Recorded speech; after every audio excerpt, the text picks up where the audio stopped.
VPN ব্যবহারে cyber ঝুঁকি বাড়ছে।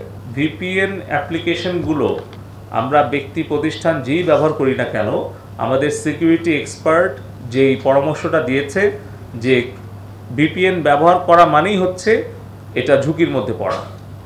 আমাকে সাইবার সিকিউরিটি এক্সপার্টরা এটাই পরামর্শ দিয়েছে যেন আমরা গণমাধ্যমে, ব্যক্তি প্রতিষ্ঠান, সরকারের সব পর্যায়ে আমরা এই সচেতন বার্তাটা পৌঁছে দিই যে ভার্চুয়াল প্রাইভেট নেটওয়ার্ক অ্যাপ্লিকেশনগুলো ব্যবহার করা আমাদের জন্য নিরাপত্তা ঝুঁকি। ইন্টারনেটের গতি আমরা কিন্তু কোনো রেস্ট্রিকশন রাখিনি।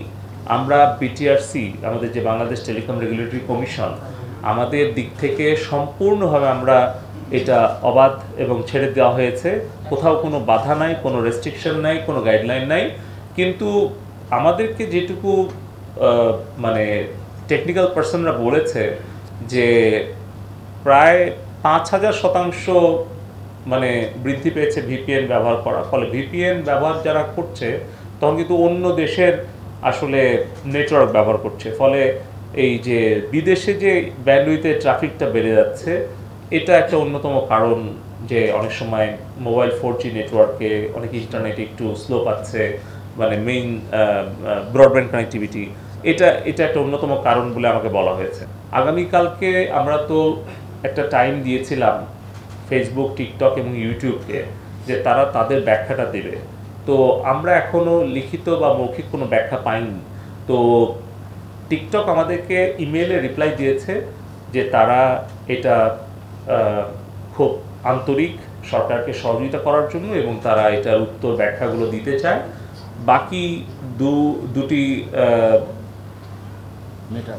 আমরা এখনো পাইনি। তো আমরা কালকে তো সকাল ৯টায় আমরা ডেকেছিলাম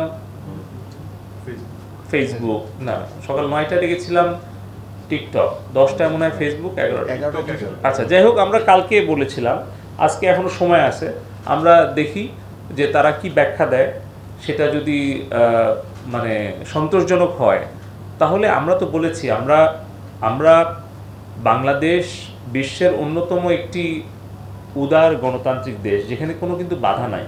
আপনি বিশ্বের যদি সবচেয়ে বেশি সময় ধরে ইন্টারনেট বন্ধ রাখা কিংবা বিভিন্ন অ্যাপ্লিকেশন ব্লক করে রাখা, সেই তালিকায় স্ট্যাটিস্টিটা মানে ওটা কি বলে, ওই যে একটা ওয়েবসাইট আছে স্ট্যাটিস্টাতে আপনি যে সার্চ করেন তাহলে দেখবেন টপ 10 কান্ট্রির মধ্যে বাংলাদেশ নাই।